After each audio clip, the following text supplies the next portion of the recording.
Hello and welcome to my garage. Today we're going to be looking at the suspension system on an MGB. The video itself is going to be in three parts, so I'm going to put a bookmark at the bottom to denote each section. In the first one we'll be looking at the dampers and seeing how we refresh and change the oil in those. Secondly we'll be looking at poly bushes, and then thirdly we'll be looking at the suspension modifications on the MGB that I drive. To start off with, I'm going to be looking at the front dampers. On my car I still run a lever arm damper setup, and I'm going to remove them from the car now to show you how to refill and change the fluid in them. You'll be able to see the lever arm damper on the front of the car here. This is on the UK passenger side, or the left hand side as you're sat in the car. You can see there's a little filler hole at the top here that has a nut in it. You can take this nut out and use a syringe to sort of pump a bit of fluid into the damper if it's run low. You fill it up to the underside of the threaded hole. At the bottom here you've got a valve. On my car I run around a 30% rated valve, and that's achieved by using some shims, which I'll show you when we take this all apart. So what I'm going to do, I'm going to put the camera down, and I'm going to start by first of all removing this damper from the car and then showing you how we change the fluid in it. Getting the damper off the car is fairly straightforward. We've got these, hopefully you can just see, we've got these 4 9/16 headed bolts at the rear there. They've all got to come out, but before we do that, what we're going to do is jack up underneath the spring pan there and take this trunnion bolt out at the top. That will allow the suspension to drop and take the tension off the spring, and then makes all this area nice and easy to work on. So let's get started with that. We've got the car up on axle stands already, and as we're working on the front suspension, what I do is I put the axle stand under the chassis rail there. Same on the other side. And then what I'll be doing is I need to get the head of the jack onto the lower part, or the bottom of the wishbone. So let me just jack this up. And I'm just gonna,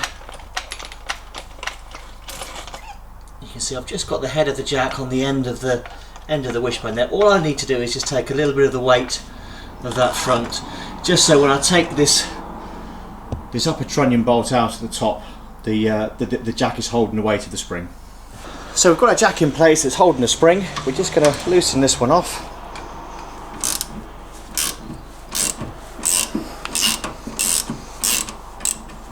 I don't know if this will push out. It's probably going to need a little tap. Let me just see what happens. No, I'm not going to be able to push that. So it's just a soft face mallet. Give that a tap through there just to punch to get it all the way out. Now I'm going to sort of leave this top sort of assembly where it is, because that can now lift up on its own. And I don't need to disturb this lower part at all. I'm hoping the jack will just hold all that in position for me. I might just put something around this sort of kingpin assembly to hold it in place. So now I've got that undone, I'm going to work my way around now and do the 4 9/16 bolts that are holding a damper in place.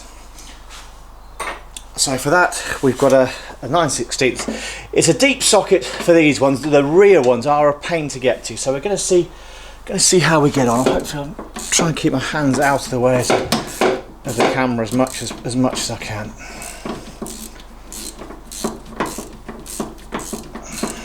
So I'm just going to go around and loosen all these. So I'm onto the 4th and final bolt now. As I said, the access on these is a little bit of a pain because they are sort of tucked in at the back there.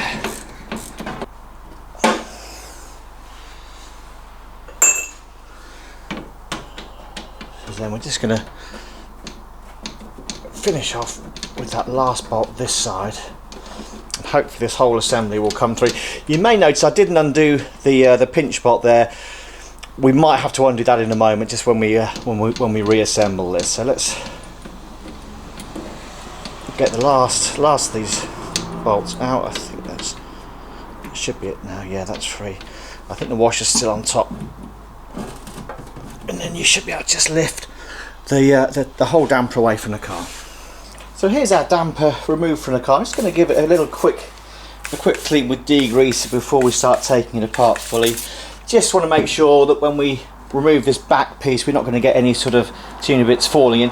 We will be flushing the damper out anyway, but just as a little precaution.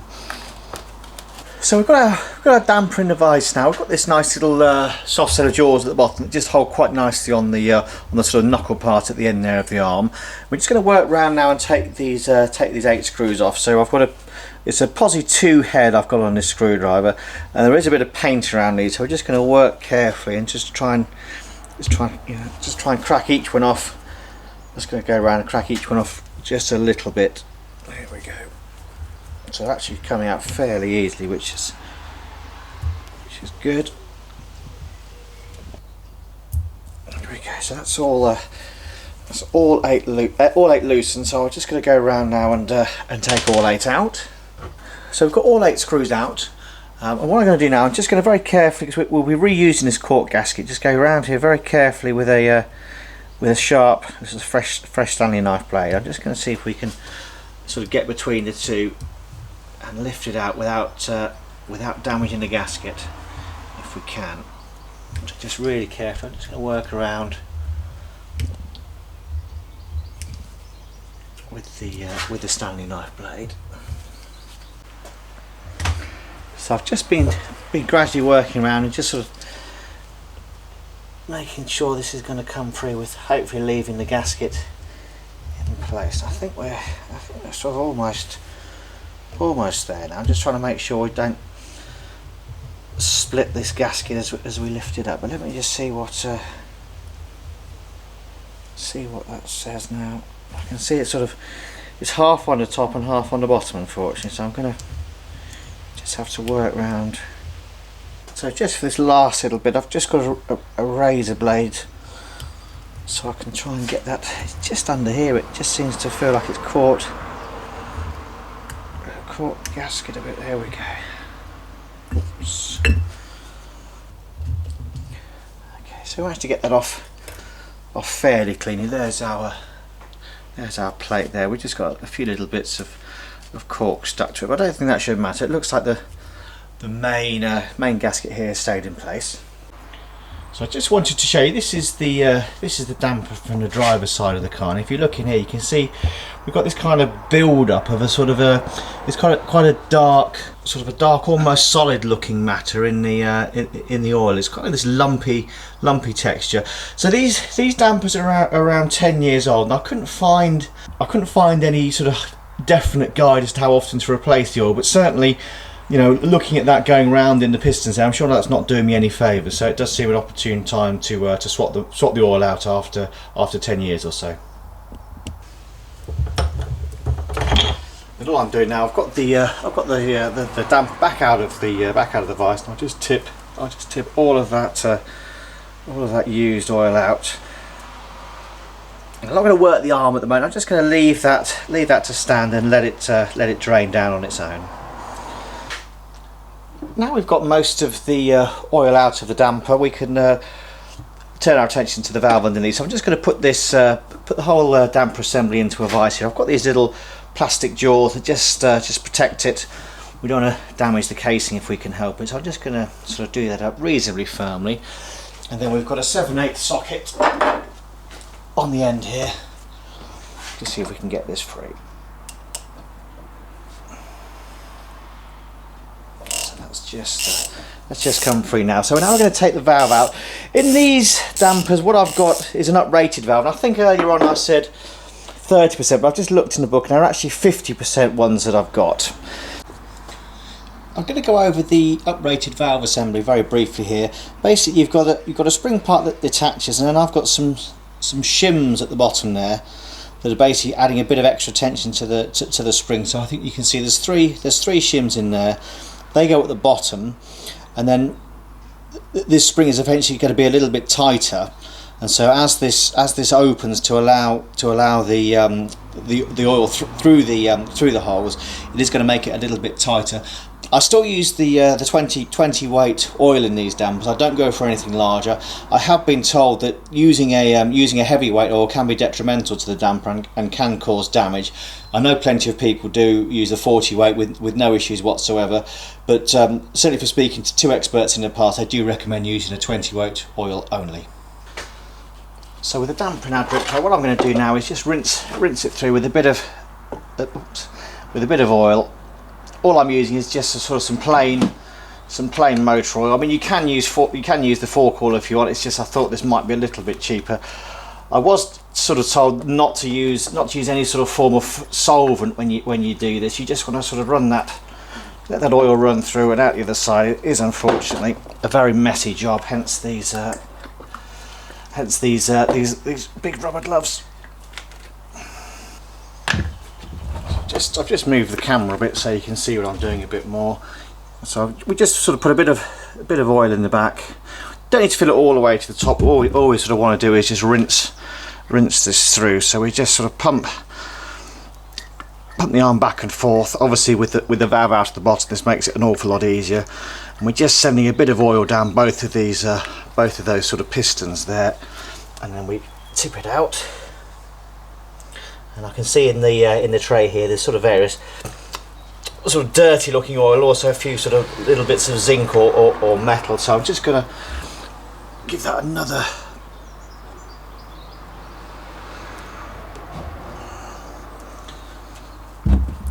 sort of rinse through. So again, we're just working the arms to pull the oil up and down the pistons. We don't want to use any degreaser or anything in here. It is just straight oil to flush it, just anything cheap. Then hopefully what we should see is generally clean oil coming out. And what I'll do, I'm just going to stand this in the corner of the drip tray and just leave that for a couple of minutes to sort of hopefully most of that oil will fall out of it. So now I've let the damper drain a bit to let that oil all fall out of it. So what I'm going to do now is we can start refilling the shock. So as you'll be able to see, we've got the shock back into the vise, and we're going to sort of refill this now. I've just seen a little bit of crap in there, so I'm just going to give that a little clean out, and then we're ready to refill. So again, just the 20 weight oil for this. And what I'm going to do is I'm going to fill it to sort of this gasket line, and at the moment we haven't got the valve in place. We have obviously got the filler plug in place, but we didn't take that out on this occasion. So let me just pour that oil in and just give it a moment to sort of find its level, and then we'll fill it up to just below this line. So there we are. I'm just going to rub a little bit of oil around this face as well. You can use a bit of sort of a silicone sealant here. I'm just going to use the oil because I think I just don't want to risk spoiling that gasket for next time, and it does look in pretty nice shape. So now I'm ready to put the top back on. I've just given that a very quick sand over just to make sure that's nice and smooth. And obviously if you have a look at this, you have got a sort of a triangular section that goes towards the bottom edge. And then what I'll do now, I'll work around and get these 8 screws back in. So before I start tightening any down, I'm just going to get all eight started in there. And then we'll just go around and pinch all these up. I don't think there's a tightening order to these, but we'll just sort of bring each one down sort of gently. So again, we're just being careful not to move these arms, and we'll just go around and just pinch these screws up. There we are. So now we've got the shock flipped over and back in the vise with our little soft jaws in there. Now I'm going to top up the valve in now, so I'm going to just pour in as much as I can. I've just moved the camera around a bit, so hopefully it's a bit easier to see what I'm doing. We're going to fill the little reservoir here, which is where the valve goes. So just carefully fill that all the way to the top, and then just really slowly you want to move the arms either up or down to start moving the oil through the chambers. So we're just going to pull that all the way down, and as it sort of empties out, you can then put a little bit more in. You want to sort of try and keep this topped up as you're moving these arms up and down. So again, we're just going to bring it up nice and slowly, making sure we don't Don't sort of tip this up and lose the oil. And you can see a few air bubbles sort of coming out, and then sort of at the top of its surface. I'm just going to swap over to a little syringe actually, because I'm struggling to get in there. So just again, just top that up, keeping this chamber full of oil as we're moving it up and down. And again, just really gently with the arms here, and you'll be able to see sort of the air bubbles being drawn through. We're just going to keep this topped up throughout the process as we do it. We don't want to sort of let this run totally dry. So let's just move that through its cycle. You can just see the air bubbles coming through there, just nice and gently, all the way to its uppermost and lowermost position.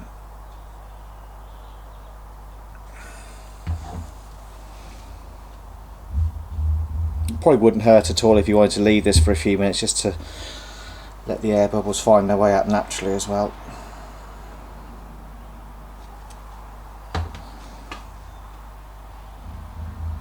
Just keep moving this. I can see that it looks like we're sort of getting better. There's fewer air bubbles every time now. Possibly spoke a bit too soon.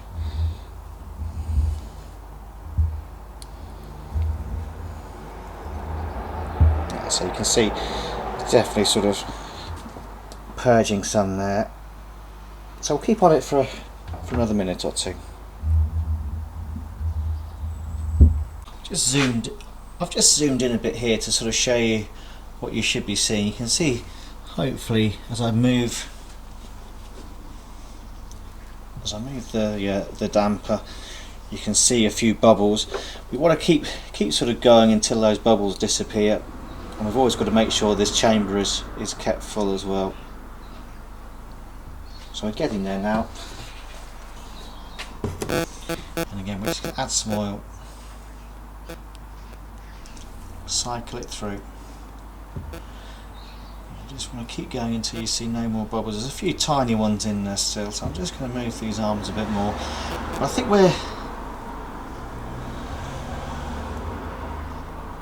there's a couple more there, so I'm just going to carry on for a bit, and I think we're getting very close to where we need to be.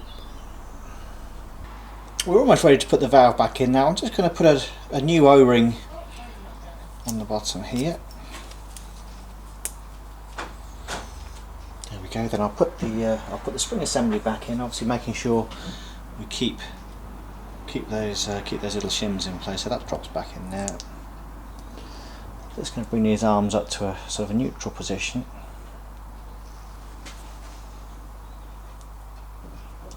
and then very carefully put the valve assembly back in. Obviously it will spill out a bit, but that's not a problem.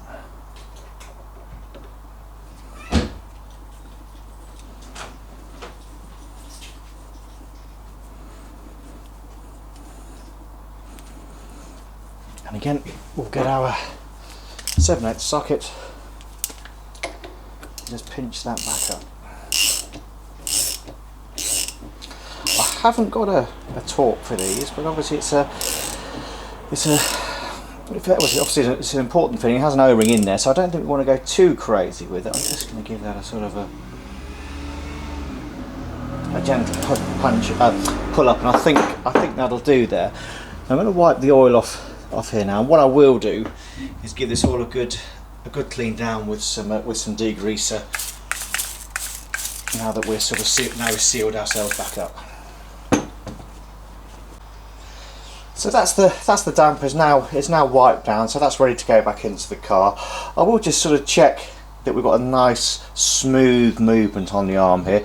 It should be fairly stiff and sort of hard to move, which is exactly correct, but you shouldn't sort of feel any notchiness in the movement there. That all feels great. So I'm gonna put this back onto the car now, and then we can start looking at the other side. So now we can get our newly refreshed damper back into the car. You'll see here it's sort of fairly easy to locate. You've got four 4 threaded holes in the top there, and then we sort of lay the damper just into position. Now I'll try and get a few of these bolts started.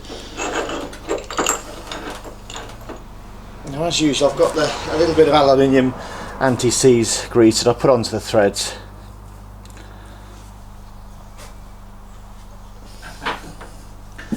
Let me just see if I can get that first one started or not.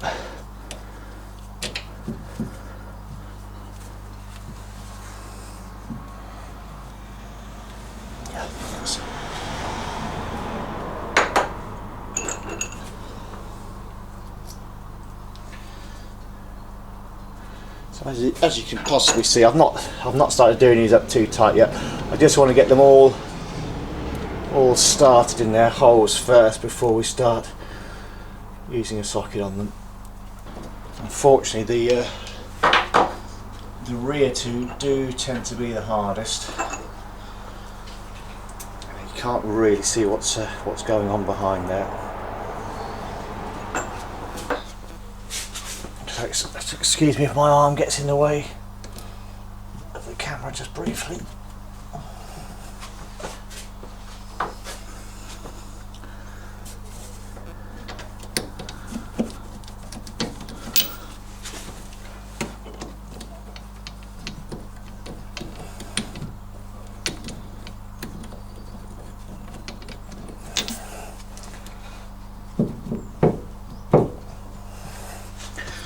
So it does feel like they've all started. I'm just going to start on this one at the rear.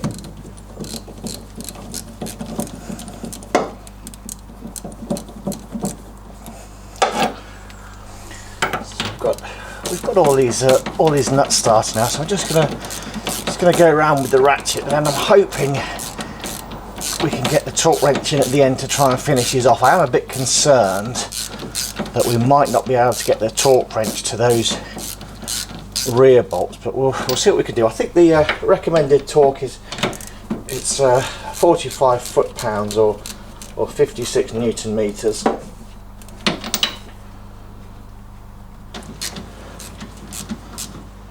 So that's all sort of pinched down, hand tight. So let me see how we get on with the torque wrench. I think 56 newton meters. I think I can get these front ones okay. It's going to be the rear ones that might be the problem though.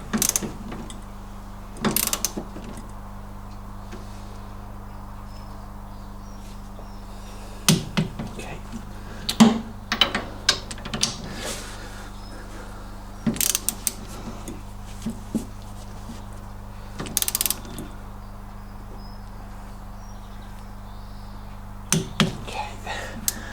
Now, I don't think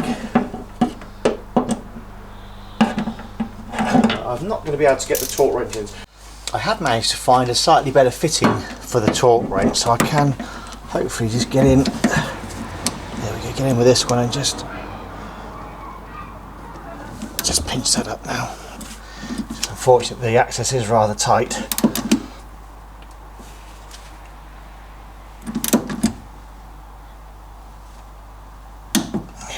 That one. I'll just hopefully try again on this one here. There we go. Now what we can do, I'm just going to pull it, oops, just hooked up a bit there. I'm just going to pull this kingpin assembly back down. I think we're lucky there. We haven't had to undo the pinch bolt to get this back together. Now I will be changing these trunnion bushes later today, so for now I'm going to put the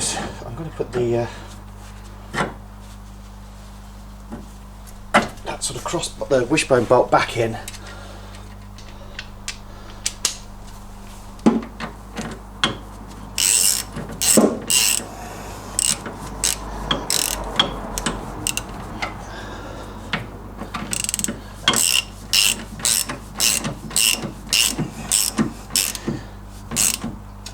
For now I'm not going to torque that one because, as I said, we will be taking this apart a bit later today. So this is all back together now, and I can move around to the other side and start refreshing the driver's side damper. I won't bother filming that because the process is exactly the same as we've done here. So you'll join me again when we start looking at the rear dampers. So with both of those front shocks refurbished and back on the car, we can now look at the rear. As you can see, we've got two nuts and bolts running through holding the damper in place. And then I'm just going to try and show you. You've got the fixing here that goes onto the drop link. I'm going to start with the drop link first and just sort of separate that, and then we can remove these nuts and bolts holding the damper to the car and get everything removed. So for the drop link, first of all, we've just got a 5/8 socket, and hopefully, yes, I should just have room to get a ratchet in here. And I'm going to try not to get in the way of the camera like I usually do. So let's just come free now. So I'm going to take this bolt. So that's our nut off there. Let me just slide that little spring washer off as well. And what I'm going to do, I'm just going to get a little pry bar and just hopefully just going to lever this away from one side, so it just sort of breaks that taper.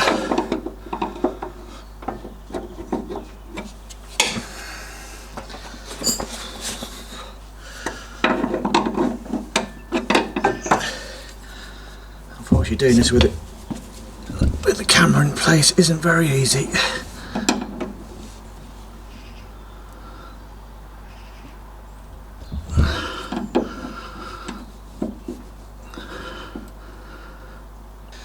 Doesn't seem to want to come free at the moment.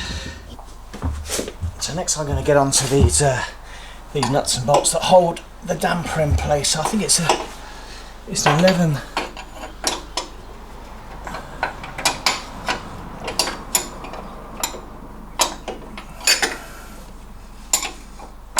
Yes, it's 11/16 behind, and then a 5/8 again on in the front. So let me just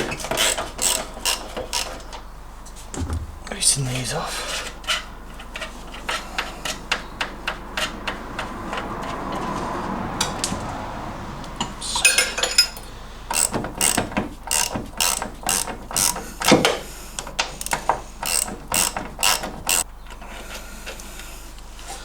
So that's both the nuts undone. Let's see if we can pull these out.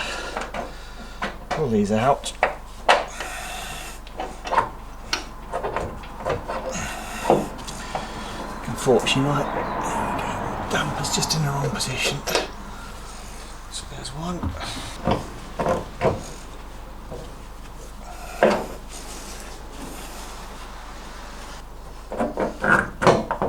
There we go, so that's them both free.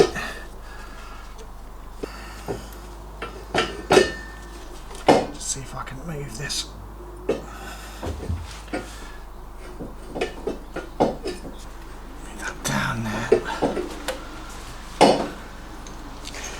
Doesn't want to go. So let me just try again on this.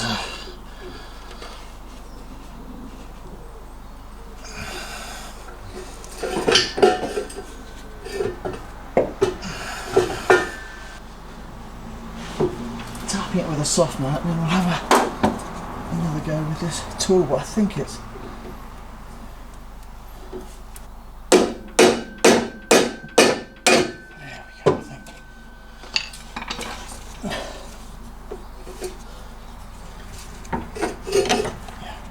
So unfortunately that proved very difficult indeed to get off, but I think we are there now. So let me try not to drop everything on the floor. There we go.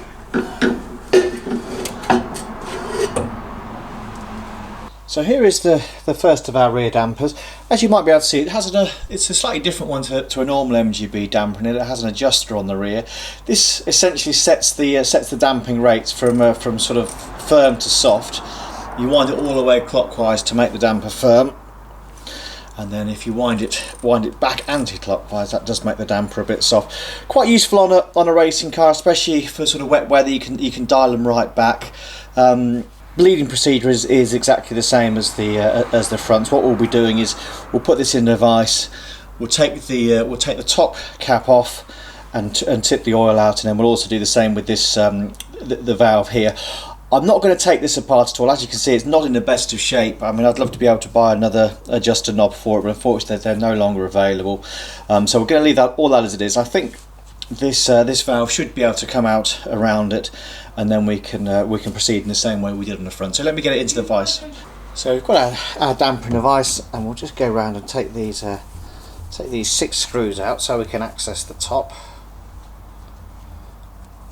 Just got a little pot to put these in as we remove them.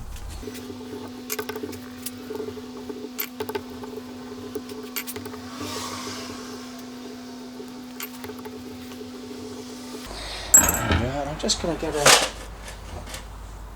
get a Stanley knife blade again. We're just going to try and get this off cleanly. Oh, it's come off nicely, this one.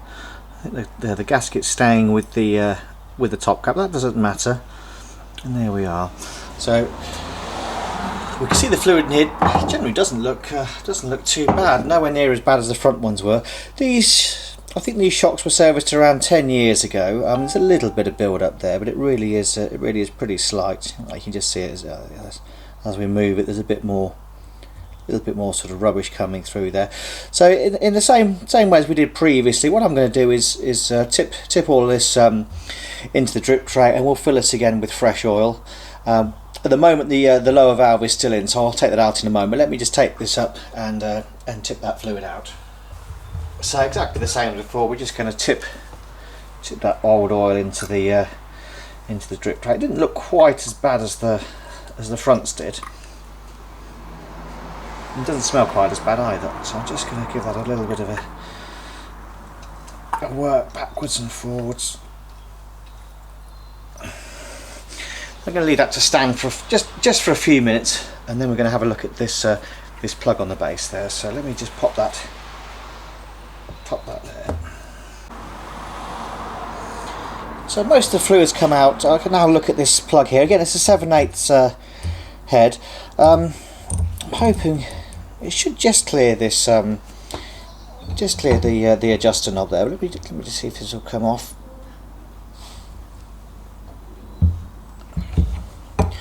My access is a little bit tight, so we'll just try and gently get this off. Try not to knock the camera or get in the way of it too much, but it's all a little bit on the close side. So we're just going to wind this plug out. It's a similar style of plug to the front one, basically controlling the flow of oil between the 2 chambers. And then this adjuster is basically doing the same thing, controlling the flow of oil. So there we go. And as I draw this out, I'm just going to turn it slightly, and so it hooks the spring. Yes, it hooks the spring out with it there, and then we can put this on the side to change it. I'm going to change the O-ring on this one too. I did notice there was a little bit of a weep on the bottom of the damper, and I'm hoping it's just because of that O-ring there. So let me tip this up, and we'll start flushing this through. And just the same we did with the fronts, we're gonna flush this through. You can just see it squirting out there. We're gonna flush this through with some clean motor oil. Again, the same as the fronts. We don't use any detergent or sort of any specific cleaners in here. We just flush it out with a bit of oil. The reason not to use the sort of detergent things is so as not to damage the valves in the shock absorber itself. So let me just work that up and down, and we're sort of looking for sort of any metal shavings and sort of dirt as it comes out of the damper. 2 or 3 rinses through will probably do it. So again, we're just going to fill up.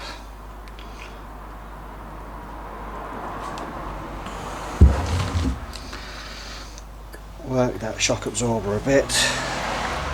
It's a very messy job, as you can see. I've got these thick rubber gloves on to try and keep the oil off my skin as much as I can. It's not particularly nice stuff. So we're just sort of filling. Doesn't need sort of all most of the way to the top, and you can just. I'm just going to try and do that in front of the camera there. You can just sort of see as that shock absorber is working, it's pulling the odd little bit of dirt up with it. So we're just going to work this for a minute or two. and then I'm going to tip that up, and then what I like to do is just leave that for a minute or two, just so it sort of drags all the dirt out of that damper. Now damper's back in the vise. I'm just going to give this top a little wipe just before we refill. Just clean that off. And then we've got our 20 weight oil, exactly the same as we use for the fronts. Again, with these dampers I have been told that 20 is the maximum to use, especially on these adjustable ones. So let me just fill this up. We're going to try and fill it to the sort of just to the brim there. Yeah, we'll leave the arm where it is. Otherwise, what you'll find is you'll start pumping some of the fluid out through that valve at the bottom. So let's just leave that for a second. Let it bubble. Okay, and then I've had a look over this this cork gasket on top, and it looks in pretty good order. So we're going to put this straight back on.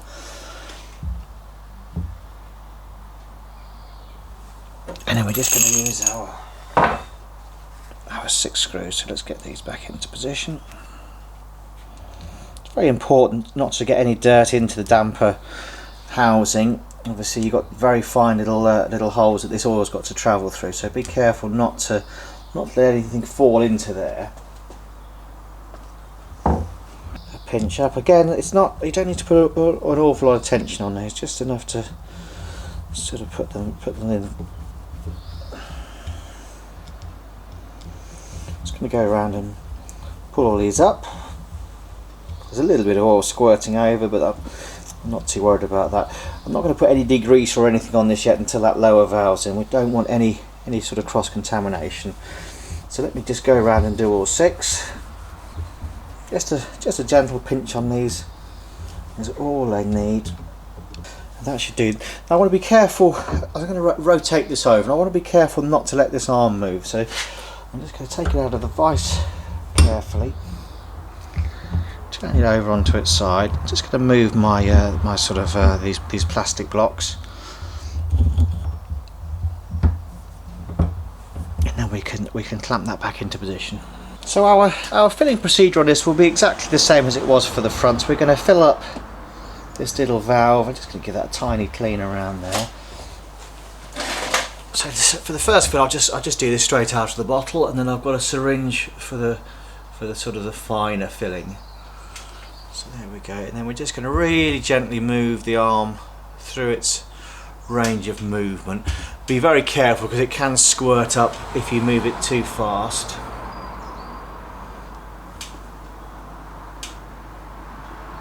So you just see that's drawing some air bubbles in. So we'll just get that. Just keep this filled up as we move it through.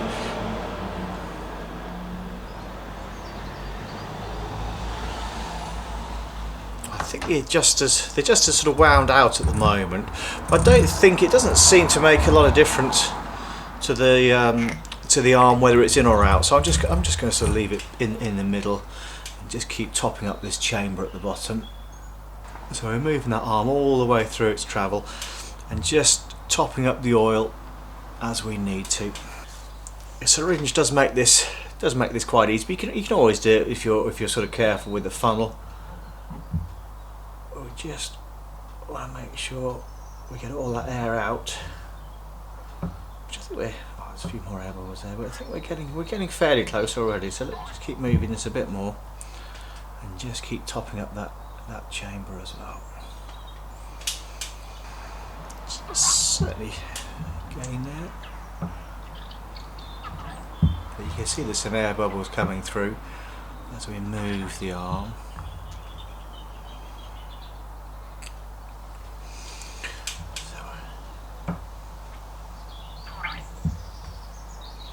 So I say we've almost found the level.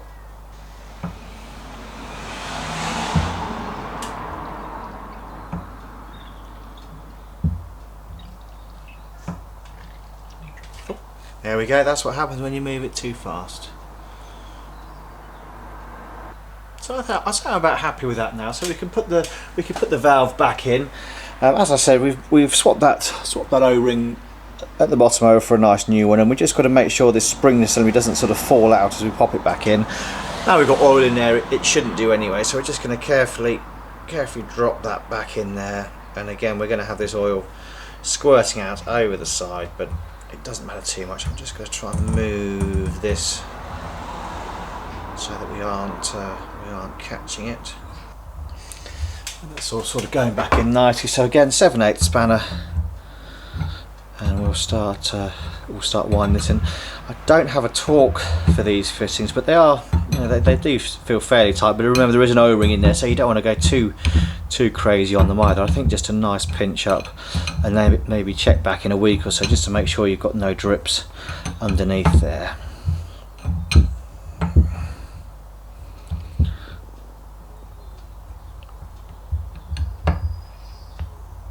So I'm going to think that's enough, and then now we're all sealed back up, we can give this a good clean down with degreaser. It has got rather mucky,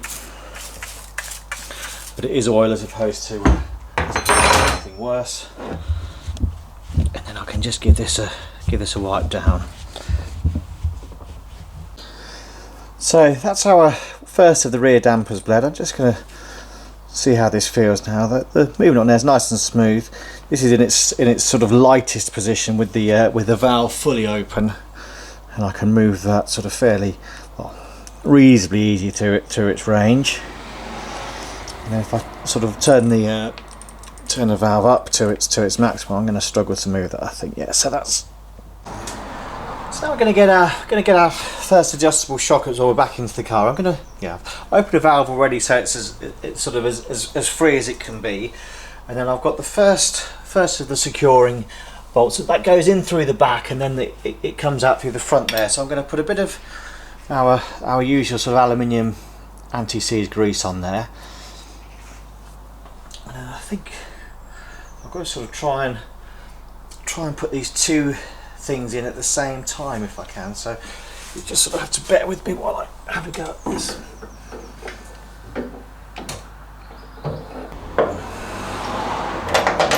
And that's the first of the nuts in. I'm not going to do that up tight at the moment. I will just put the I've got a washer and a new spring washer to go onto there, and I'm just going to just put that nut on very loosely to hold it in place, and exactly the same again with the other side. So I've got a bit of the aluminium anti-seize on the bolt before it goes in. Give that a good paint around, and then I think unfortunately my head might get in the way of the camera, but let me see what we can do.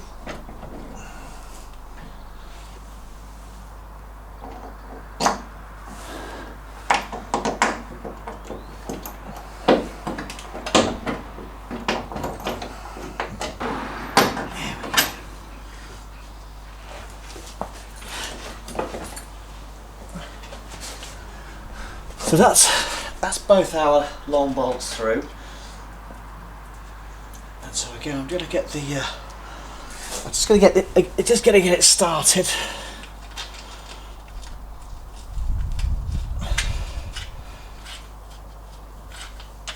Before I do them all the way up, I'm just going to get the link bolt in as well. So there we go. So we've got our 11/16 for the back,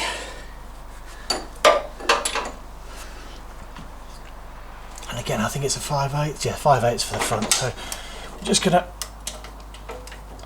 get these sort of started. It's quite a big torque on these. I think it's 80 Newton meters for these bolts. We'll double check that in a moment though. So that's the first one just pinched up.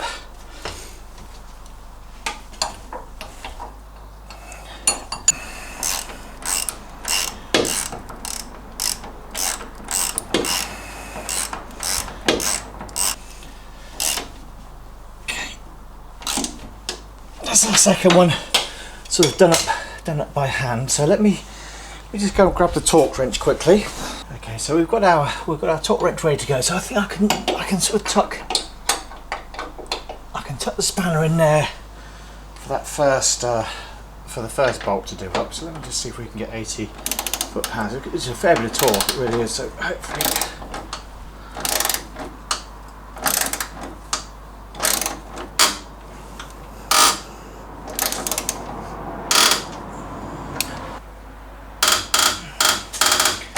That's the spring washer making a horrible clicking noise.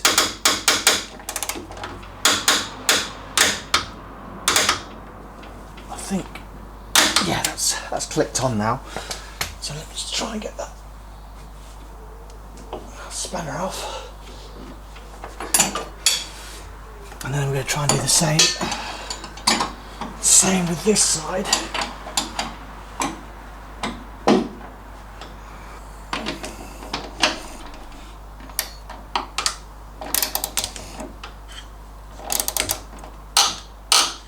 Again, it's that spring washer making that click.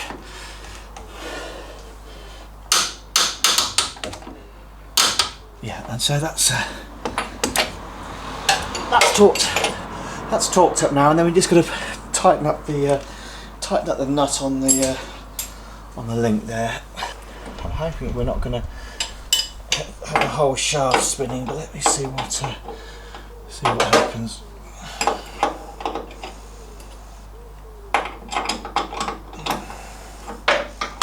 In fact, I think I might try and get in there with a socket instead. Unfortunately, I can feel that this bar is turning. So let me just see if I can sort of jam something against it to make it stop.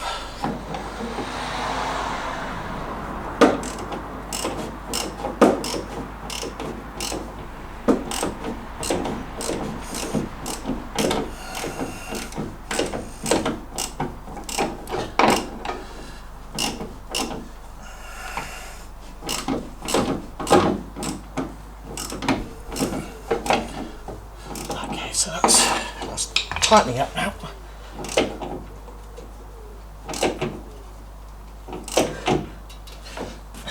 Just going to see if there is a torque value for that little nut there. I can't see anything in the book for it, but I think if we did it to sort of 50 Newton meters, that should be absolutely fine.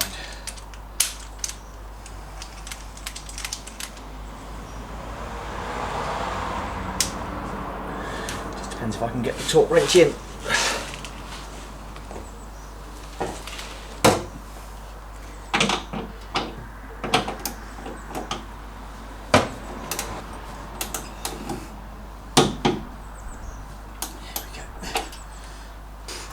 Okay, so that's all sort of clipped up and tight now.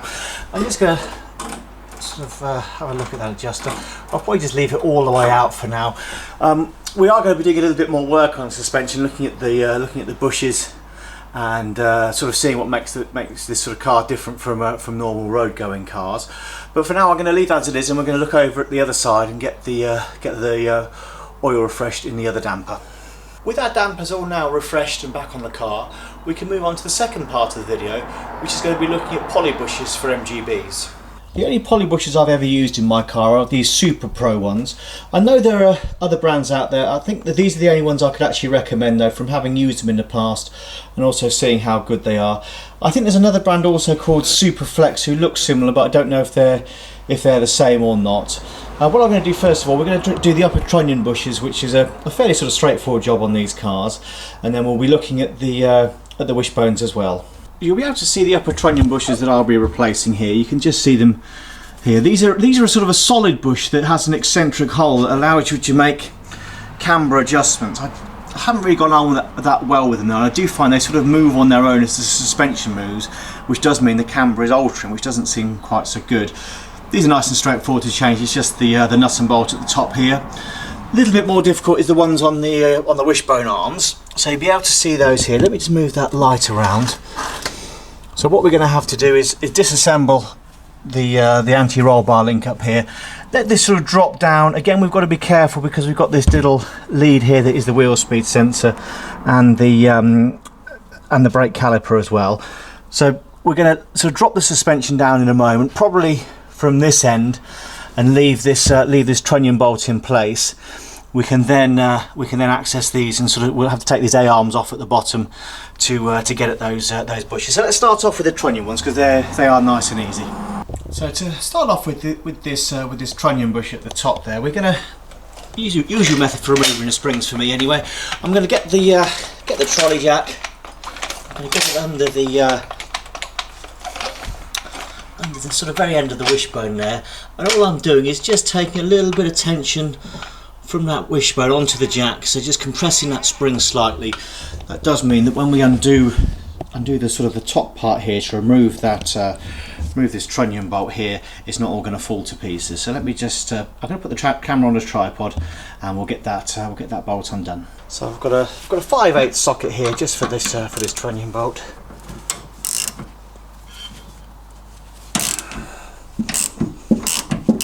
I'm just going to let that come free. Depending on your or how lucky you are, possibly or not, you may need to undo this pinch bolt across the top here. Let me just move the camera, you'll be able to see that a bit more, bear with me. You may need to undo the pinch bolt that runs across here. I think on this car you can see there's a little bit of a gap, so this should all lift up fine.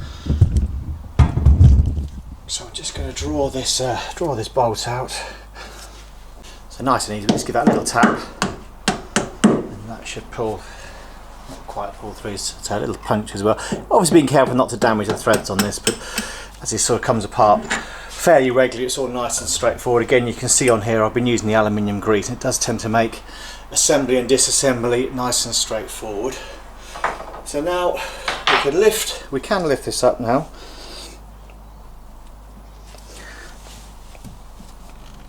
And if we were just changing the top trunnion bushes, we are almost there. These can sort of push out.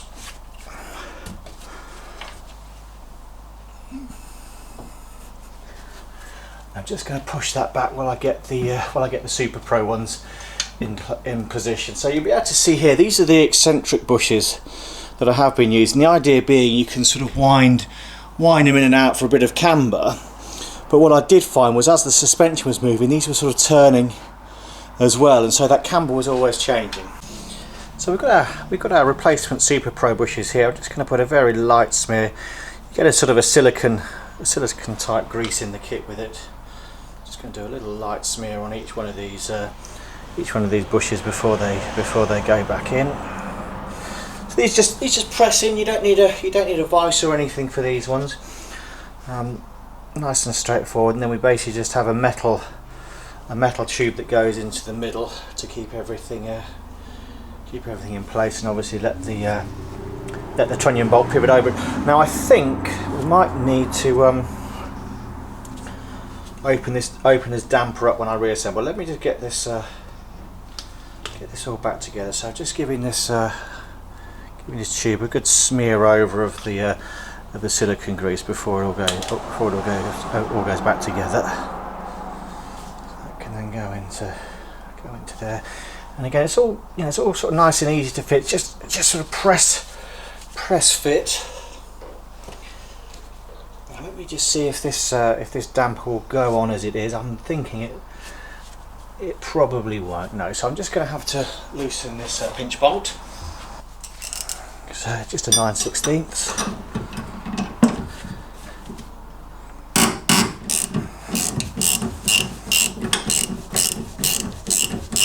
You won't need to take this all the way out, but what I may need to do is just get a sort of a pry bar in here, just to sort of get this open enough to just lost the bleed nipple cap there. I'll just go grab that.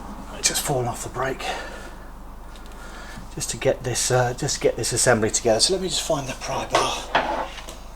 So you'll be able to see I've just had to move those bushes out in order to get something to push against. Not quite as nice and straightforward as I'd first hoped. So let me just see.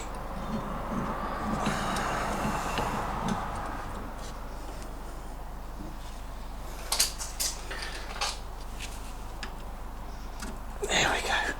So I've got a little, to get that space in. Let me pop these back in position now. And then we should So we can now get that back in there. Just see how we're looking. And I've just got I've got the trunnion bolt here. Again, I like to paint a bit of the anti-seize on it. And hopefully that should just go. It's a little tap with this rubber mallet. That's gone back in how I'd like it to. And for now, I'm going to put the nut just on there. I'm just going to have to lever apart again to get this to get the plastic spacer out. So just carefully go in there like that. There we go, and then that should hopefully sort of pull back together. And I will be leaving this in place to sort of do the bottom half, but I'm just going to pinch this up for now, but I will go round properly with a torque wrench later and sort everything out. So let me just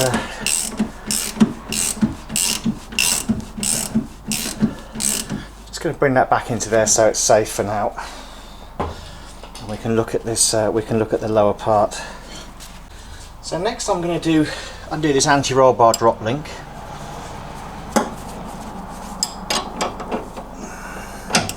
The reason for taking this off is it means we can sort of drop this whole assembly in a moment. So let me just get that. Oops, get that loosened off.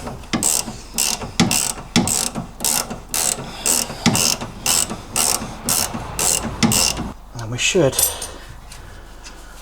hopefully be able to get this bolt out. It is under tension at the moment, so I might just let that jack down a little bit.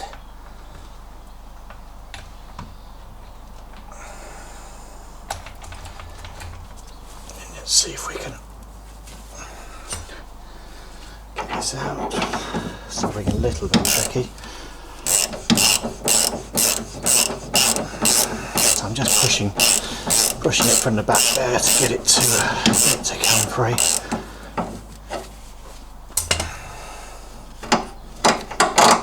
There we go. So let me. What I'm going to do now is go around to the other side of the car and remove the bolt from the other side. So we've got both bolts out, and now the anti-roll bar has sort of come free. We'll just have to be careful when we reassemble it to make sure this all lines up properly. Now what I'm going to do now is I'm going to put the jack back up again, just like that, and I'm going to look at this. The lower bolt down here. I'd like to try and get this bolt out, but leaving this sort of upper section in place, and then drop the wishbone down away from the car. So I'm just gonna. I think that spring's moved a tiny bit, but it doesn't really matter. So I'm just gonna put a tiny bit of pressure back up onto there, and then we'll have a look at this. We'll have a look at this lower bolt. So I'm hoping you'll be able to see what's going on here. Basically, we've got the wishbone supported on the jack again. Just give that a little press up here. So that's taking the weight of the spring. And then all I want to try and do is get this this lower bolt out. Now I know, I'm hoping this won't be too bad, but it can be one of those. It can be one of those bolts that does get seized in, especially if your car, if it's been stood any time, or if it's got sort of rust down here. It can be a real pain. Luckily this one, well, certainly the nuts come off okay. Now I'm going to just see if I can push this back out through the front. Just give this a little tap.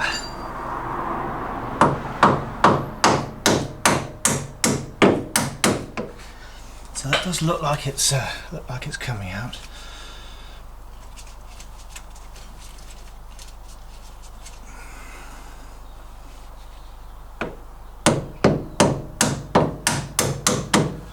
Just again, it's the usual soft face mallet, and then I'm just going to use a punch to get it all the way out. Now be careful here, obviously the jack should have the weight of the wishbone on it, but we're just going to be careful as we drop this down.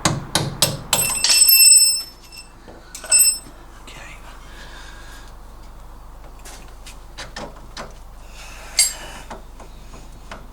So that bolt's come free.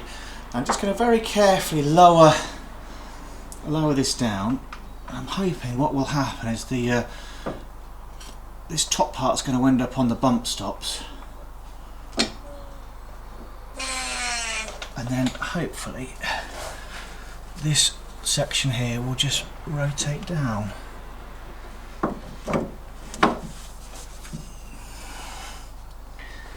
Although it doesn't seem to want to. So I think, I mean, that's safe now. The spring there's no tension left on the spring, but what I'm going to have to do is sort of start loosening these, probably going to loosen from the back actually, loosen these, the nuts that hold, nuts and bolts hold this wishbone in, and start taking that to pieces. Okay, so we've got some half-inch headed bolts here. So we've got a spanner behind and just a little ratchet on the front.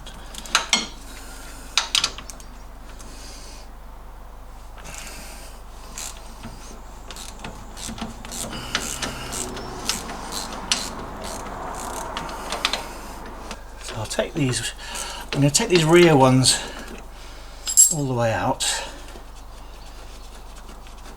and hopefully that'll just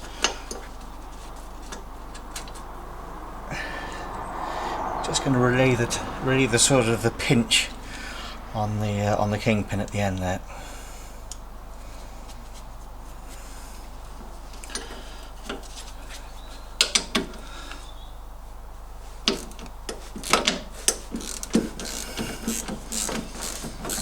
Ah, yeah, so that's started to move now. Just going to check that's nice and secure. So that's coming down. Okay, and the spring has sort of come with it. I'm going to put that to the side. Now what I'll do now is just finish what I was doing here with this one, if I can.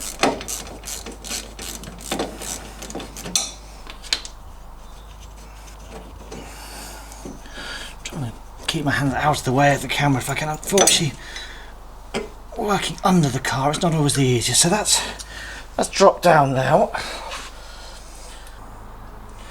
And I'm just going to move the camera around a little bit. I did loosen these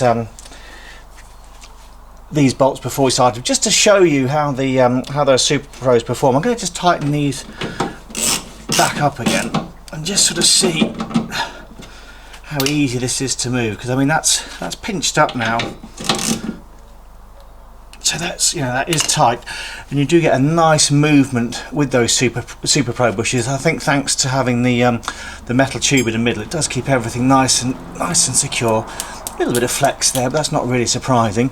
So let me take this off, and I'm going to have a look at these Super Pro bushes, because they are, you know, I think I checked them 2 years ago, but they are coming up to 10 years old. So we're going to sort of see how they've worn. So let me take that all the way off.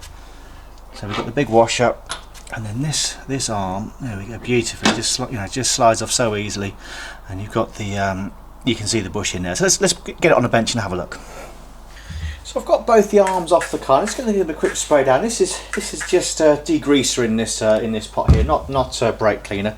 So it's just sort of a gentle cleaner for these parts. And while we've got these off, it's always good to have a sort of a quick look. We want to take a look at these end pieces here. We want to make sure that, I mean, that's a little bit of wear around the hole, but it's certainly not changing from being round. When these start sort of wearing into a sort of a tablet shaped or an oblong hole, you know that your sort of oval hole, you've got some problems there. They will need replacing. I'm just going to give these a quick clean up. So these, just as they came off the car, all sort of looking fairly reasonable. Now I just left the anti-roll bar link on. I just find that it's sometimes a bit easier to undo the rear side than the front, but you can do it either way. And certainly if you want to give it all a bit more of a clean up, you could strip this all down a bit further. But sort of for today, it's certainly not looking too bad. So I'm just going to give this a quick wipe, just with the degreaser. And again, we're looking at the holes in the end here. you know, a bit of scuffing from where the nuts and bolts have been against it, but nothing serious. A few stone chips on the anti-roll bar link there, but that rubber all feels nice and stiff still, so I don't think there's any reason this couldn't go back in. And then what I'm going to do, we're going to start looking at these. We're going to start looking at these bushes next to see what's going on. So let me pop this down, and I'm going to put the other arm in the vise purely because it's just a little bit easier to work on. So I'm going to try and just tap this out with the socket, whether it will. There we go. So it's just started moving now. I don't know if it's not popped the other side out. So we'll give that a little bit of a little tap down. Lift this out of the vise again, and I should be able to hold this in the top there with these jaws, and just yeah, there we go. We'll just leave that out. So having a look at these bushes, they do seem to have held up really well. I mean, I'm not seeing any perishing on them at all.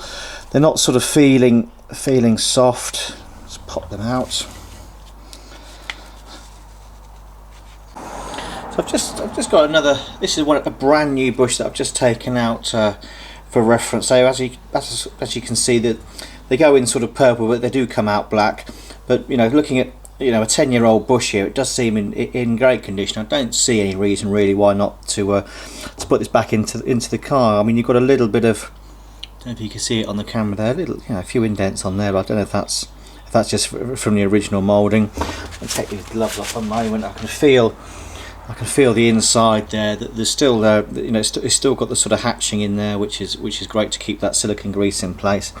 Pretty much the same as I think that feels like it's a little bit sharper on the inside of there. But otherwise, I mean, look, when you can compress them. I guess I'd say the old one's possibly just a little bit softer, but there's really not a huge amount in it. So I think for now I'm going to put these original ones back in, because they just seem absolutely fine.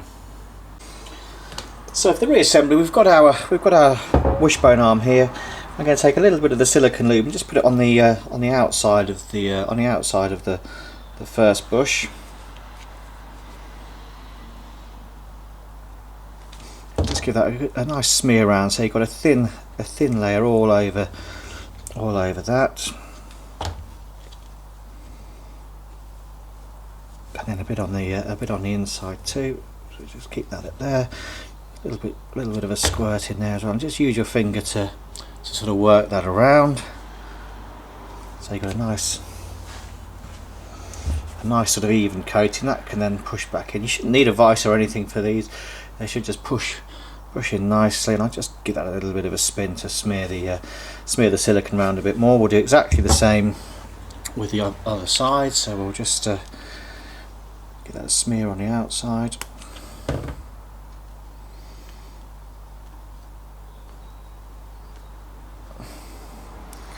Again, a bit in the middle, just working into the little sort of the hatching part in there where it's sort of been scored, and then that should just push back together. Just dry my fingers off. So that's back in there. So we've got our distance tube here. I did just put this on the car to check how it felt, and it does all feel great. I mean, it fits beautifully over the end of the the cross member arm there. So I don't know if this might just push back in. There we go. I'll just give that I might just give that a very little quick. I was about to be able to do it on the tabletop here. Actually, let me just see if we can. There we go. So that's pushed it home now. And again, that's just smearing a bit of that silicone around there. We'll put a bit more on when we reassemble it in the car. But that's essentially the bush fitted. Really easy to put in. I mean, I think if you've ever tried the V8 bushes and that kind of thing, okay, they're not all that difficult, but you will need certainly a vise to push them home. But these being a two-part assembly does make it nice and straightforward. So let's get back down to the car. I've had a quick look at the other side. This all looks fine as well. I'm not going to bother taking this to pieces. We're going to start on the reassembly now. So you're able to see the back part of the sort of suspension assembly here. This is where it bolts onto the cross member. Just give that a bit of a clean up. We can see the metal's all nice and clean there. If it's sort of rusty on your car, you want to try and give that a sand back and refinish that if you can with a bit of sandpaper, and then grease it up well before you reassemble. It's quite an important part. Obviously the suspension is rotating on this, so you want that nice and clean, and make sure you're not getting any rust that'll be interfering with the movement. Just to show you again on the arm, now we're back down on the car. I mean, this all sits together on there beautifully and rotates freely. So I'm gonna get a bit of the silicone grease on this part as well. So I'll just give that a bit of a squirt and a finger just to smooth it all around there. I think it is sort of waterproof as well, so it should stay in fairly well. And I'm going to do exactly the same on the front side there. So we'll get the arm in place, and then we've got the big washer, and then on this car we've got nylock nuts. You may find, well, most likely on your car you'll have a castellated one here that you do up and then you put the split pin through. With these ones, what I do instead, they have obviously a nylock insert to keep them tight. I do check them every few months. I do put a little bit of paint on here just to show where they've been torqued up to. So now we can get the front part of the wishbone in place. I'm not doing these nuts up too tight yet. In fact, I have forgotten. Just want a little bit of assembly grease on this as we put this all back together.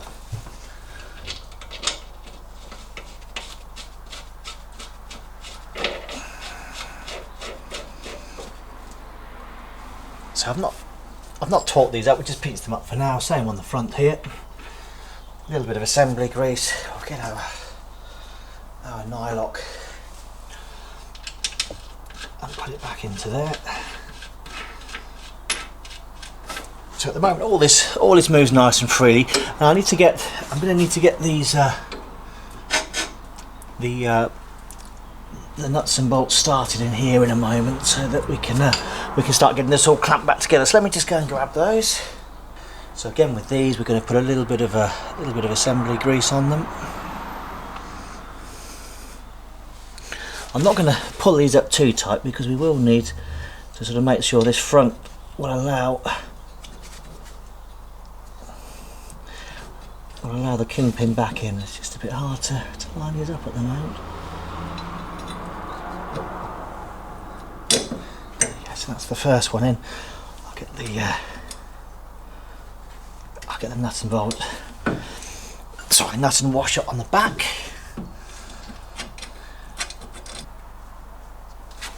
And we've got our second one here. Again, a bit of assembly grease. These do end up getting a bit, obviously pick up all the dirt from the road, so good to keep these greased so they do come out. Okay, and then we've got a nut and washer on the front.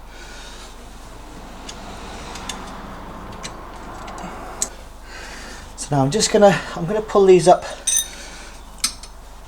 a little bit, but not too much. So that's just not really starting to get tight, but I can just feel it slightly. So let's do the same on this one.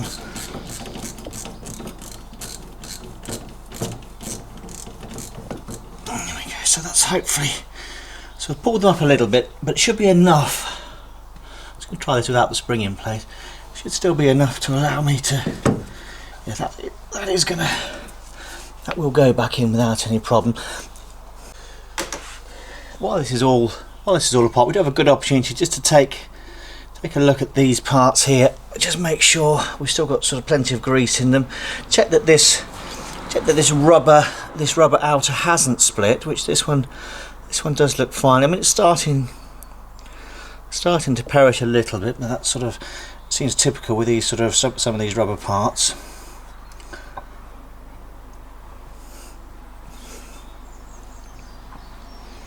And that one's okay as well. So what I'm going to try and do now is I'm going to move the camera out the way a little bit, and then what will we do? We're getting the spring back into this So we'll line up here first, and then we'll be jacking this wishbone up so it lines up in here, and then we can look at getting this bolt back through.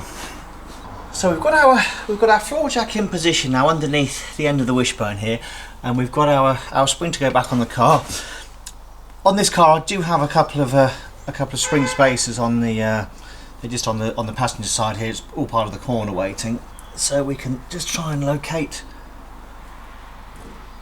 the spring on the sort of there's a little cup at the top where it drops into, and then we can start jacking this lever, the wishbone arm up. Now, I think I'm just getting close to the kingpin there, so I think it has actually just about dropped in, which is very nice.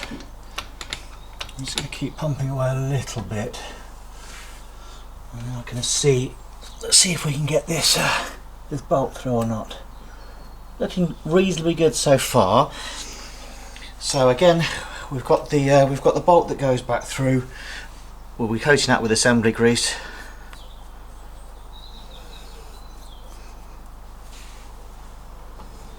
And I like to put this through so that the thread is always facing towards the back of the car. Just hopefully stops it getting so damaged from stone chips and that kind of thing. So let me just move around a bit.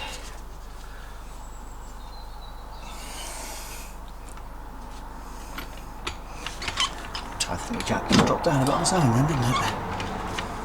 Again, we're just about right for that, so just a little bit further, and let's see what we can do here.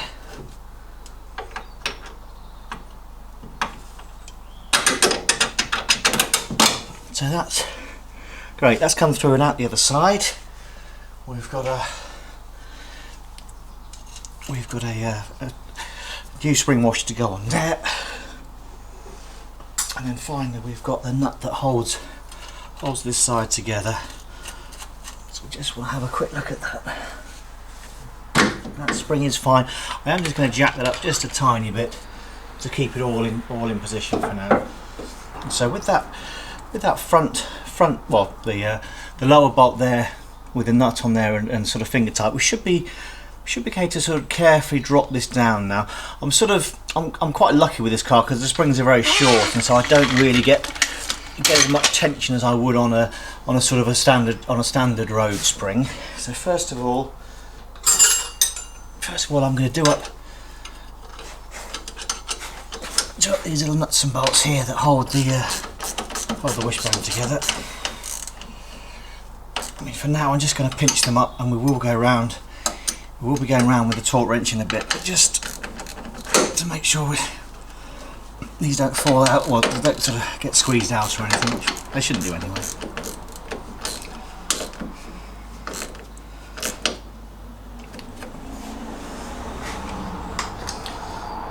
And we'll do this the lower bolt next, which I think is this one. It's a 3/4 there, and again we will be coming back round with the torque wrench, but just to get everything sort of back in position for now.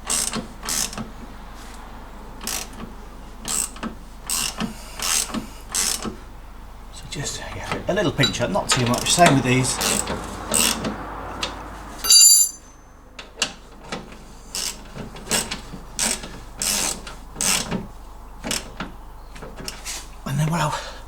What I would like to do next is to just make sure that this anti-roll bar locates properly. So let's just pop round to the other side and see what's going on there.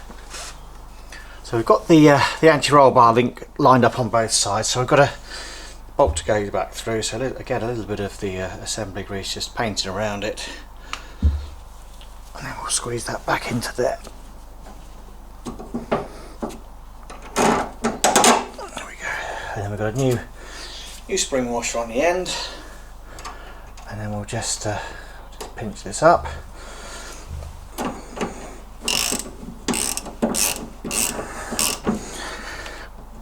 We'll start getting all these nuts and bolts torqued up now. This one at the top here, the shock absorber pinch bolt, is 28 foot-pounds, so let me just get that one tightened up first, then we'll go around.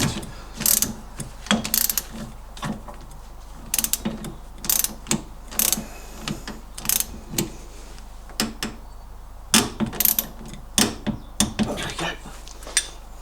The upper fulcrum nut here is 40 foot-pounds. You may find on your car you have a castellated nut here rather than on this one, which we have the nylock, so that's that one. The lower spring pan bolts down here are both 22 foot-pounds each, so let me just get those done.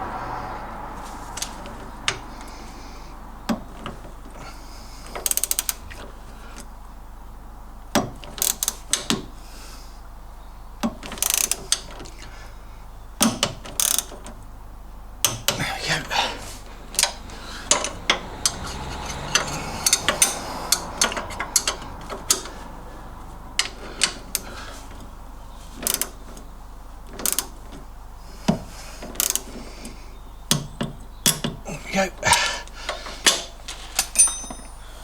These lower bolts here for the wishbone are 80 Newton meters each, so let me just get those clipped up.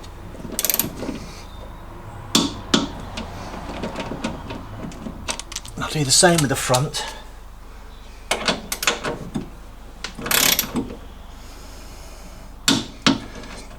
And then what I will do is I'm going to paint a little line down there to show where they've been torqued to. And then the lower trunnion bush here, lower trunnion bolt here, is 60 foot-pounds or 45 Newton meters. So let's just see if we can squeeze that on.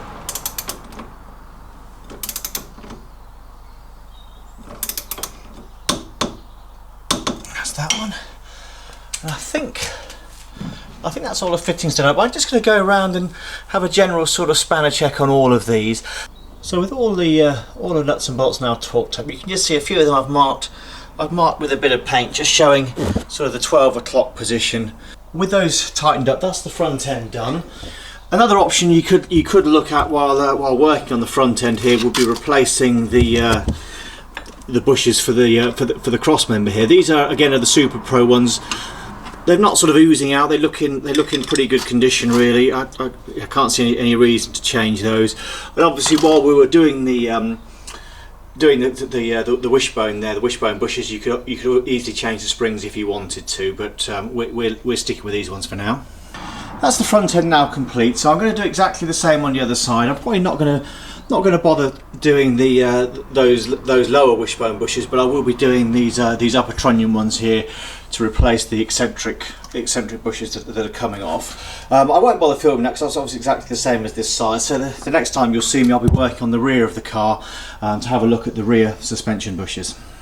So around to the back of the car now to look at these rear bushes, and we've got to take the springs off. And on this car they're a set of parabolics, but the method's going to be exactly the same. We've basically got a nuts and bolt going through the front there. We've then got the four nuts under here with the U bolts that hold that holds the banjo axle onto the spring, and then we've got two sort of shackles. It's a bit dark to let's see if I can do that. So hopefully you can just see it in the top of the shot there. This is the shackle that goes through the rear of the spring. So let me get the camera sort of stood up, and we're going to start off with these with the U bolts that are on the spring pad. These springs aren't really under tension, but I have got a little jack just in the middle there. There's no sort of weight on that. That's just supporting the axle. And at the front, I've had to move the axle stand a bit forward so that we can get this spring off. Just for safety, I've left the floor jack in place. That's not got any weight on it. It's just as an extra precaution while working at the rear of the car here. So let's start off with these 4 9/16 headed nuts here. We've got the banjo axle supported in the middle, but there isn't any sort of tension on this spring with the wheels off the ground anyway. So we should be absolutely fine just to loosen these ones off.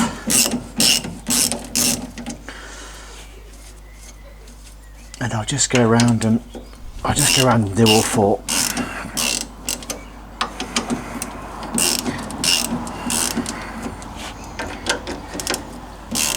So with the four bolts are out of the spring panel at the bottom, so this will just push down. I'm quite lucky on this because I've got adjustable dampers, so I can take a lot of the damping force off them. You should just be able to push it down by hand though to get that to come, the bottom plate to come out of the way, and then this plate just lifts off.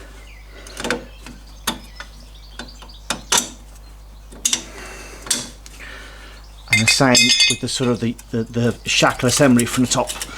So that's one of the bushes, the rubber bushes for the rear. I'm just going to get up a little bit to lift this top shackle out of the way. There we go. So that's the U shackles are now off, and then what you should find is the axle. Yes, the axle is now separated from the spring. So I can just, what I might just do, I'm just going to pop this top plate out of the way, and also just the rubber bush too. So that's the centre part all clear. Now, unfortunately, the exhaust is right in the way for this next bit I'm trying to show you. But we've basically got two 9/16 headed nuts on the shackle. I use a half lock nut on these just because they're a little bit slimmer to fit them in. So I'm gonna put the camera down and take these off. I don't think I'm going to be able to film this, but I mean, I don't mind leaving the camera running and just see if we get any footage. But I think unfortunately I'm probably going to be in the way as I undo these. But let me get started and just see what we can do.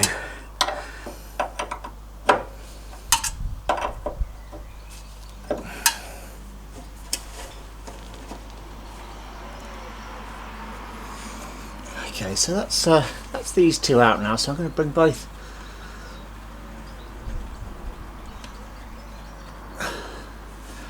the nut and the washer off. Okay, I'll see if the spring plate comes off by hand. Yes, it does. That's nice.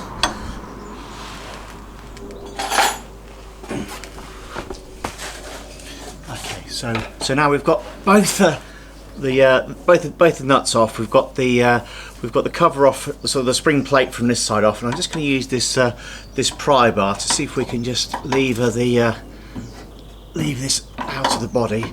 Usually these, you know, if it's been a while since the work's been done, these can be very stiff. I mean, luckily on this car, you know, as it is sort of changed and looked at fairly regularly, so it shouldn't be too hard to draw this whole thing out.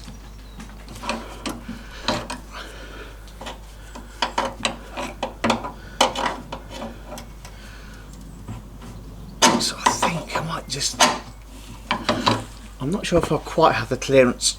Oh no, there we go. So that's that rear spring hanger sort of free, and then the two upper bushes that have stayed where they are. But we'll sort of look at these bushes a bit more on it. I'm just going to hopefully just hook that around and let this whole back section fall down to the ground.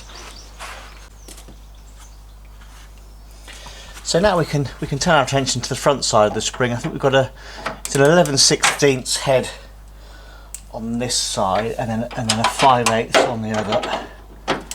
So let me just see if we can get that loosened up. This can be one of those. This can be a bolt that's very hard to get out, especially if it's kind of rusted in across the bush here. Luckily in my case, obviously that hasn't happened. So let me just get I'll get the nut off. Oh, it's actually come out a lot easier than I thought. So I've got the nut and the spring washer off. I'm just going to see, I might support yeah, there we go. Just support the spring. There we are, and that has hopefully come free. Incredible, how about that? There we go. There we go. So you can hopefully just see the rear bush we've got to remove there. I haven't got any way of supporting the camera. I'm going to try and do this sort of one-handed, but whether I'll be able to or not, I think that's just sort of come out now, and then these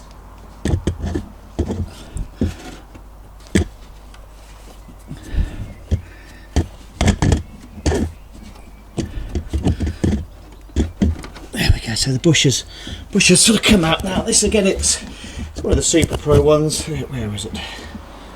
Here it is. I mean, it seems to have held up fairly well. I mean, these did go in purple, but they come out black. But apart from that, there's, you know, that seems absolutely fine. I'll pull the one out from the other side. I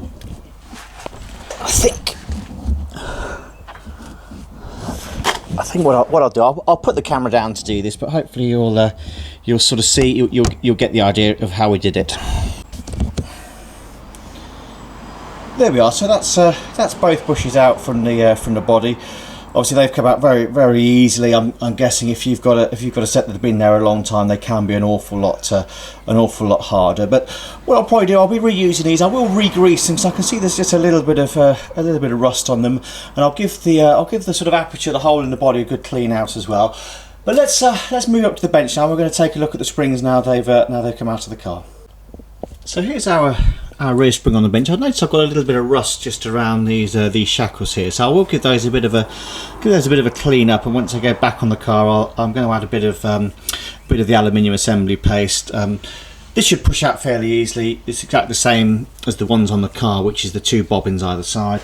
The other side may be a little bit more difficult. I'm going to sort of push the middle out, the steel tube, and then we'll try and push the rest of that bush out on the vise. I've not taken these out before. I mean, they were fairly easy to fit, so I think we'll see how we get on. I mean, I'd prefer not to damage them, so I will be reusing them certainly if I can. So we've got our shackle. It's just loosely in the vise. I'm just hoping it's probably going to move as I twist it.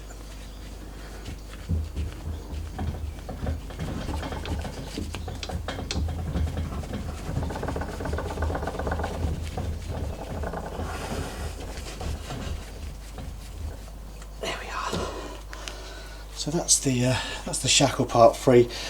Not quite so bad on that side of the rust. I just noticed there's a bit of corrosion creeping in on there.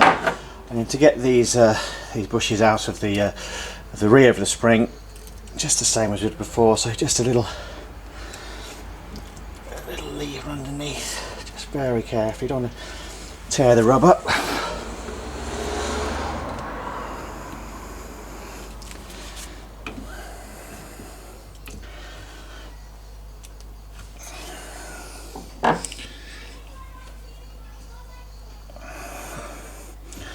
There we go. So they've come free, and again, when we refit, we will just going to redo all of the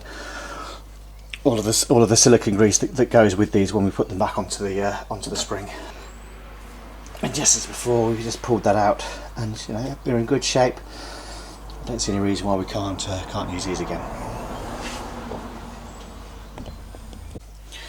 So I'm just going to see if we can squeeze the distance tube out. We've got a big socket on one side, then a smaller one on the other. Obviously it's a little bit twisted up. It's one of those jobs where possibly a second pair of hands would be better. I've just tried to sort of rest it carefully on the bench, but it is a little bit on the precarious side here. So let me just see if we can get that. So we just try and get the 2 sockets in either side.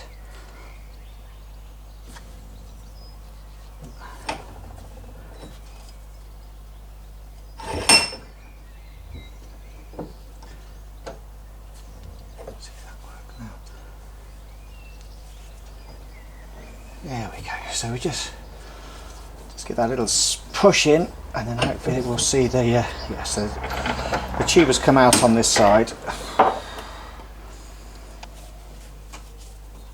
There we go.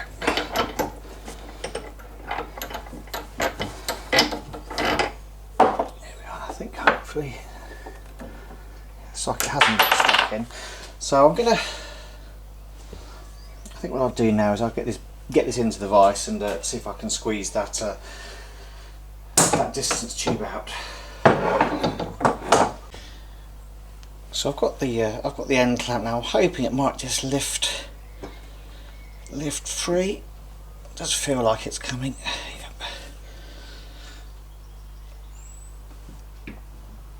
There we go. So that's the distance tube out, and I think we've got that out cleanly without marking, which I was keen on doing. And then I think what I'm going to do now is we'll get the we'll get this end back into the vise again and see if we can squeeze out this this bush, just to show you the sort of the fitting technique for them.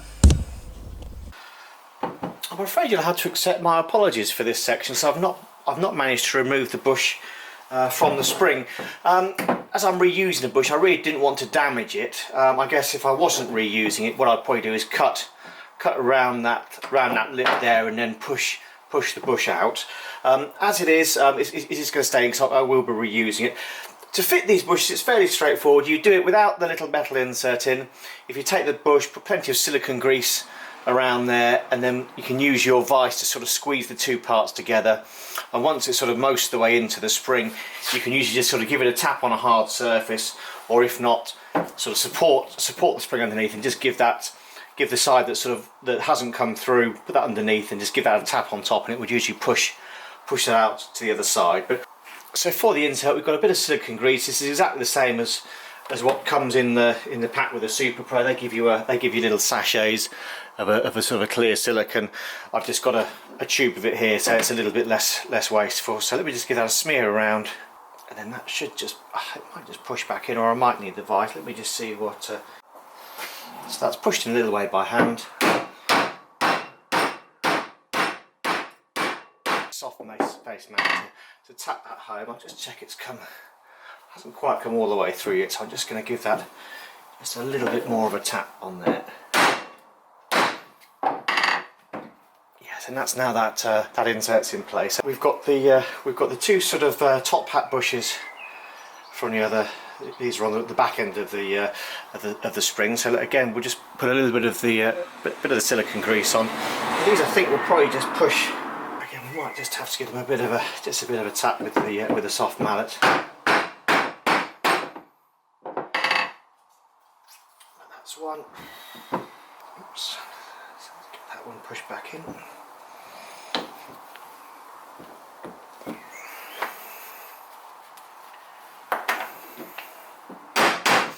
Okay, so that's our bushes back in at both ends of the spring now. You may remember when I took the shackle off, there's a little bit of corrosion just on these on the legs of it here. So what I'm going to do, just give that a really light sand with a bit of sandpaper, just to take the worst of it off. I mean, it really isn't too bad, but I just thought, while I've got the opportunity, I'll give these a bit of a clean down.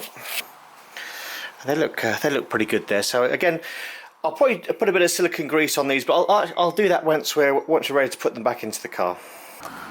So back underneath the car, I've given the hole through the chassis leg here a bit of a clean up. What I'm going to do, I'll put the camera down and get those two bushes pushed back in. I'll be able to do that just by hand, and again we'll be using the silicone grease to just put on them first. So we have our rear two bushes fitted back into the body now, so we can start putting the spring back on. I'm going to start at the front and then work towards the back. So I've got our long bolt, and because we've got a steel distance tube in the spring itself, I'm going to use my aluminium grease on the bolt that goes through it. I mean, you could probably use the silicone one, but I think as it's metal to metal, we'll stick with the aluminium grease. And then basically, if we just hopefully hold this up, it should, with a little bit of persuasion, go into its slot. There we are. Hopefully we can get that bolt back through.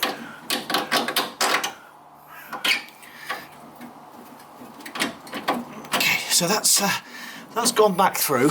So I'm going to put I'll put the nut back on the other side, but I'm not going to torque it up just yet. We'll just sort of put this in and make sure it's all in place before we start tightening things up. So that's the nut back on. And what I'm going to do now is I'm just going to lift the spring up, and we can look at the rear shackle. So moving around to the rear, I'm hoping I can just sort of squeeze the shackle in.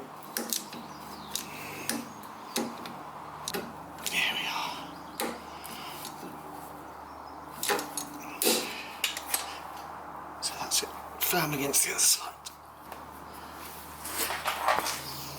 think what I'm going to try and do is push this all the way through. So it does seem a bit on the stiff side, and I'm concerned once it's up in the sort of wheel arch there, I'm not going to be able to sort of push.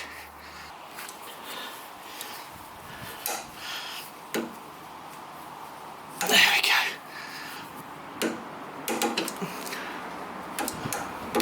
Oops.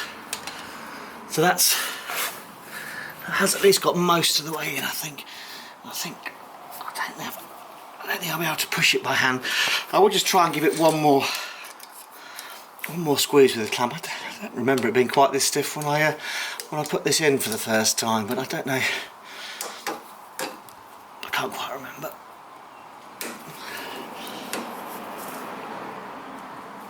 Okay. So that's squeezed up as far as it's going to go. I'm going to put a little bit of the aluminium grease on here. Hopefully I'll be able to hook that in at the top. So let's see what happens. So I'm not sure how much the camera's going to pick up, but I've got the weight of the axle taken up on the jack, so it shouldn't interfere. Just need to turn that back a little bit, I think, and hopefully this shackle might just be kind.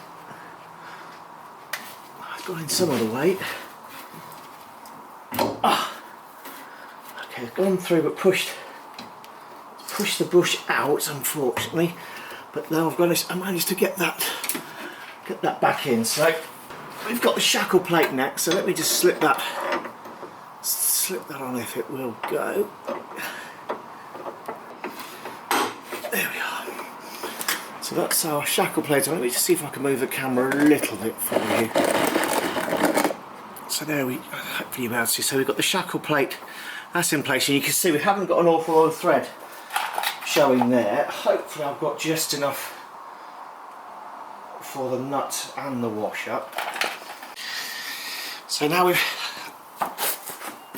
going to try and get the upper nut in place. So what I've got is I've just got a flat washer, and I've actually got a very thin nylon nut. So I'm going to try and. So that's our washer just going on first. I'm guessing my finger's going to be right in the way, so apologies. I'm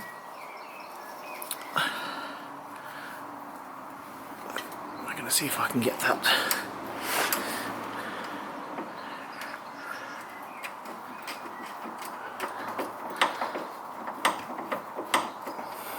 Yeah, so that's definitely started, that top one.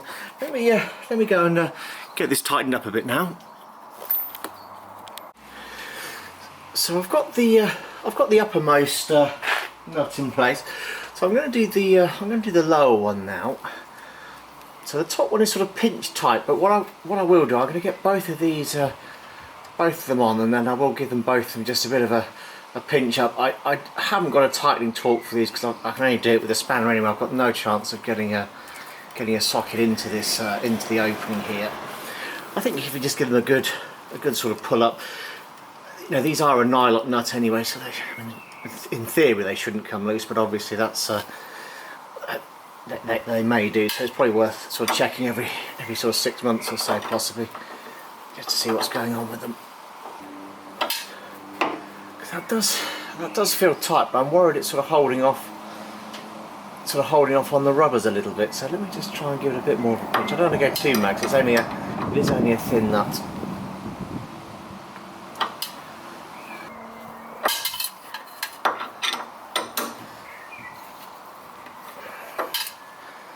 So that's the bottom one tight. I'm just going to give that top one. Yeah, the top one just needs a little bit more now. It's sort of pulled through. So let's give that a bit more pinch.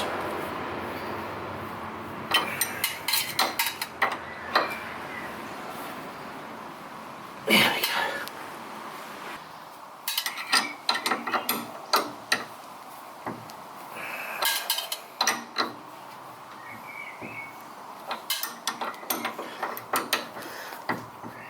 Okay, so that's as much as I'm going to do on these for now. Just to show you very briefly, it's a bit easy to see here on the. This is on the driver's side of the car. You can see the shackle there with the with the 2 nuts in place. I mean, they are a half nut, but you don't seem to get all that much thread coming through them. I think it might be because of the Super Pro bushes are just that little bit thicker.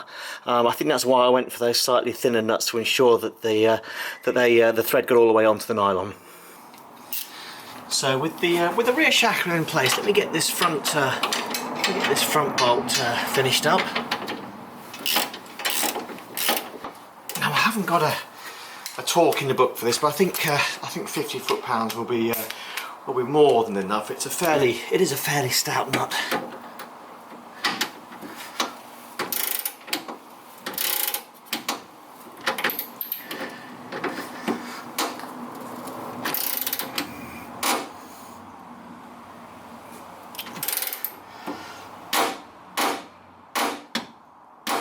I think that's clicked up now. So we're moving on to relocating the axle next. I've got the top spring pad. It just sort of locates in there. Again, I'm not sure how well you'll be able to see, so hopefully just enough to understand what's going on. And then we've got the metal sort of plate that holds the spring pad in place.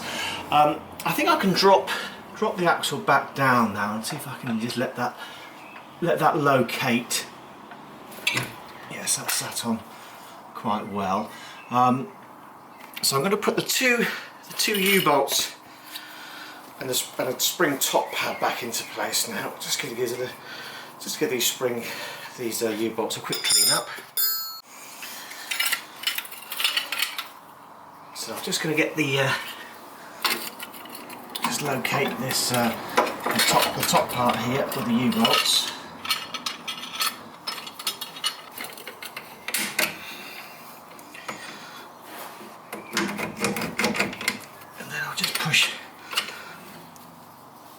Push this whole assembly down.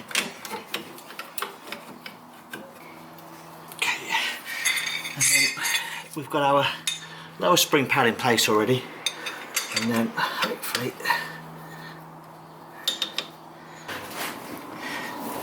I've got all four through. Hopefully that's going to give me just enough to get this lower plate.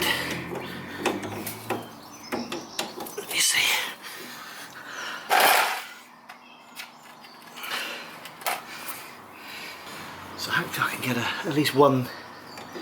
I can get a couple of bolts, sorry, a couple of nuts just started. Hopefully that will just allow me to get this starting to pull up. Then it will naturally sort of pull down. Hopefully, pull up the side with it, will it?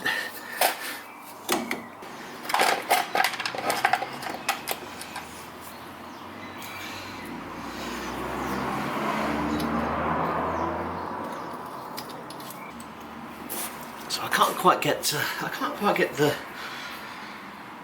fourth one on at the moment, but what I will do, if I start just pulling these down gently, hopefully that should allow me just enough to get at it. So let me just wind these in. There we go. And hopefully that's just enough now to get this final spring washer and the nut in. I think that's.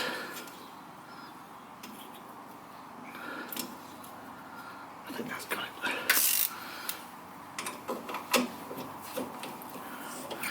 So I haven't actually got a tightening torque for these, and I would be careful not to pull them up too much, because you can find that this even this thick metal plate, it can bend if you start putting too much torque through it. So I just give them a good nip, make sure that you can see the thread. If you're using a nylon nut, see the thread come through the top of the nut, so that you know it's on enough and it's onto the sort of nylon part. I've never sort of experienced these coming loose, but I guess it's one of those bits that's always worth keeping an eye on.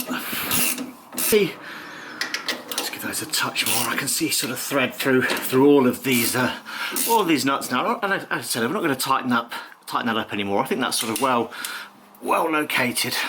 So with our 4 nuts underneath done up, we've got our front nut and bolt done up tight, and our rear shackles done up tight as well. That's now this area of the job finished.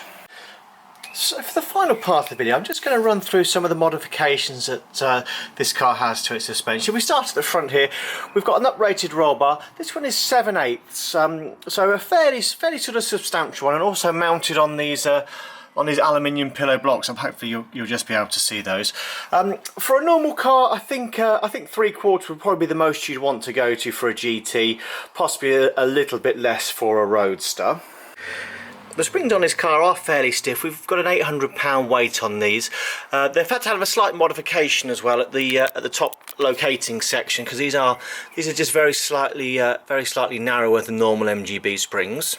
The damper we've sort of covered already. This just has it's a 50% uprated valve in there. It's a very straightforward swap. I think if your dampers are in good condition, you can easily change the valves out. Probably 25% if you're doing track days or sort of fast road work, and then 50% for full race. The other modification just at the top here you can see is the Super Pro bushes that we've covered already in the video. Another modification on this car is the lower wishbones arms. These are slightly extended to give a negative camber. I think it's around a degree and a half of negative camber that you get with these arms. The final modification at the front here is this bump stop. It's basically lower than the standard one, so that we're not bottoming out the springs when we're going through the suspension travel. So moving round to the rear of the car, modifications here are these the parabolic springs, and also these adjustable dampers. We've got the full Super Pro bush kit as well on the rear. Hopefully this video might prove useful to you if you're thinking about replacing or overhauling the suspension on your car. It is a fairly straightforward system to work on. As always, with any questions, don't hesitate to get in touch, and don't forget to like and subscribe to the channel. Many thanks. Bye.